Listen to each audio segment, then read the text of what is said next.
Ito, the one in, yung naka-head. Nice guy. He's a chef. Oh, so familiar. How do you know him? What's Agami Crispy? For? He's the ultimate. Oh, damn. Is there Ultimate Frisbee community store or big deal? When I started playing, it was only two tiers, two pools. So pool A are like the good ones, and pool B are like the semi-good ones. Yeah. So imagine mo two pools pa lang yun with like 8 teams per pool. I started 20. And then how many I started players per team? 2006. Oh, shit. 2006. And then now, extra sila. Growth is just exponential. By any chance, do you know a Arabelle Menes? Older? No. I'm familiar pa nga niya. What team did she play? Not sure. The only reason I know she plays Frisbee, she's actually from Brazil. Is kasi, one of the people that taught me how to play pickleball is this girl named Shine. Si Shine Gonzalez, I think was her name. Out of nowhere, parang nakita ko na friends yung Ara, who I played with pickleball sa Mobile Guy. Sabi ko, sabi niya, we played Ultimate Frisbee together. Pero she was living sa US, parang matagal na si Shine. When I met her in Boston. So, second time ko lang ngayon is Philippines. You're playing it for a while. The community was so tight. And last year, yun yun. Yeah. Party because now it's like some new show. Is it hard? Dubbing na. It's tiring. It's athletic. So talaga. if you're like a slob like me, it's impossible. It's super impossible to go back and forth. It's really difficult. Talaga. Difficult. But the throwing of the frisbee is like minimal. No, it's like American football if you're familiar. So Oh, you throw yeah. the space. Oh, So shit. that's a challenge. So the difference lang is that you stop when you get it. Yeah, when you get it, you stop. So if you walk with it, or if your pivot foot moves like basketball, Traveling. it's a travel. You can call it travel. So you have to reset the count and come back. Yeah.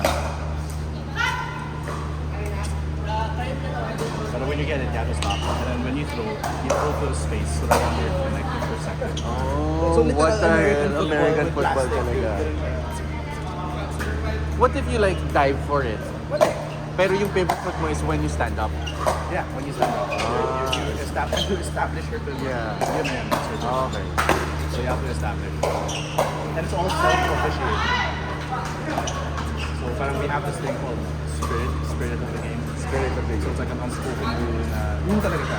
Pero we just call it spirit of the game. So parang all teams know it. If you play, will be Yeah. It's a non-contact, but we all know it's contact. Yeah. But just take it easy. Especially on girls. Yeah. When you try to sky someone, wag mo tagana.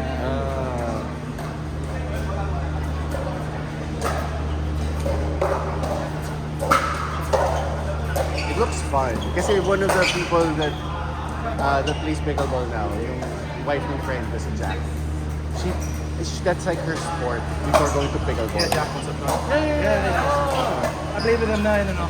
It's in a Ross. Yeah, it was in a Ross. Oh, okay.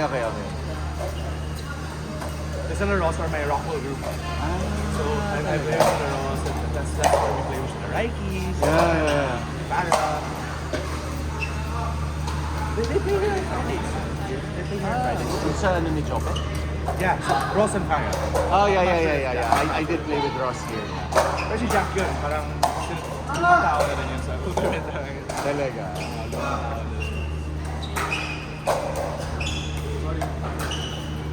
Jack Concepcion. How she is now is exactly how she was before. Great. Serious. Same. After 2 kids Same. Fierce, malimanda, masigaw, di ba? Ganun. Yung husband naman niya, si Michael, schoolmate ko sa Green Hills. Where'd you guys go? Lasal. Green Hills. Green Hills.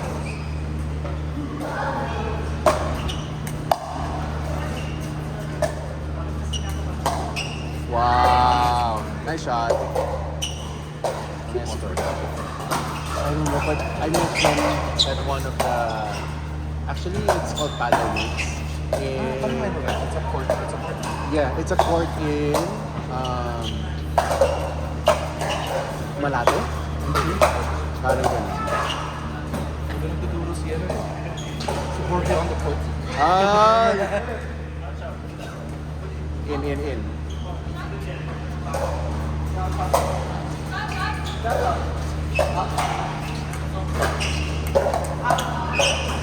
Oh, meron nga silang IMS. So yeah, I met him there. He was playing with... But who's George? Si Chris Jorge. Ayun. Yes. Is he the... Tapos lanky. Lanky. So maybe Tries to get on every chip in particular yard Paranaque. Remember that? Remember him? That's what you do about it. When you see him, you're sige. literal, me like every girl in the world. Maybe by taste. So na-coach na siya ni Carlo. Titingan Emily. Yeah.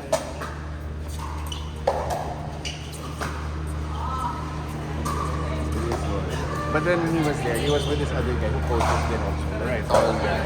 We call him Jenkins kasi naka-Jenkins na. Jenkins. Hindi malaking sando. Tapos Naka-Jenkins. naka-Jenkins.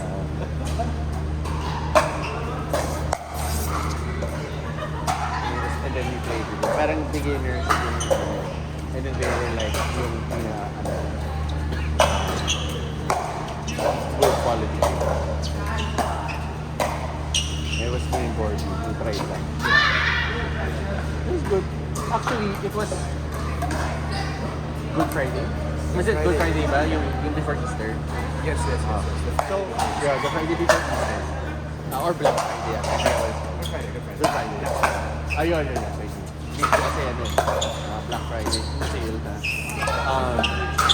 We were looking for courts. Tapos meron kang isang couple that owned their own court sa Better Living. So, we called them. We're like, baka open to. It's a free club. Open. So, sa side club. Tapos, they have their own court. So, yeah. But it's like their, like their garage. Like warehouse garage. Right. Like one court. Eh, ilan lang naman kami. Yeah. So, okay. So, hanap kami. And then, when we already signed up, siyempre, happy na kami maglalaro. And then, sabi ko, nag-message ako, oh, sorry, we're closed. So, si Gorby naghanap. Hanap yung academy. Pagdating doon, nakita ko yung may-ari ng court nandun. Ang siya naglalo na siya. What the fuck, bro? Sabi niya, ikaw pala yun. Sorry, hindi ko na. Actually, concessionaire kami dito sa academy. So, they're the ones who serve the food there. Booking siya. Tapos sabi niya, actually, kinuha ko ng marketing dito. Sabi niya, talaga. Sabi niya, akala nila, that area wouldn't pop kasi nasa loob siya na parang Mall. Yeah. Sa mall.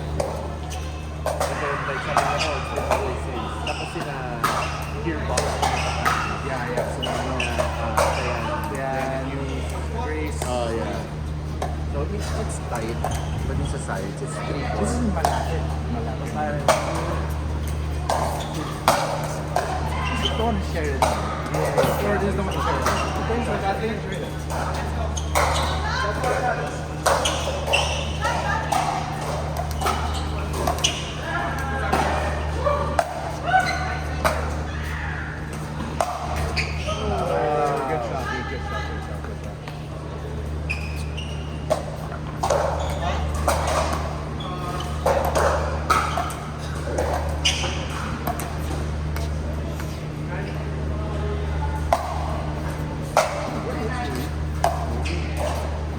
Good shot.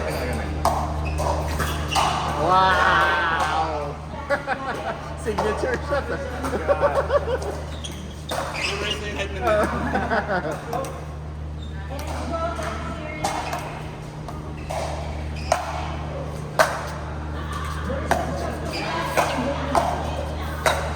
Oh,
Nice beef.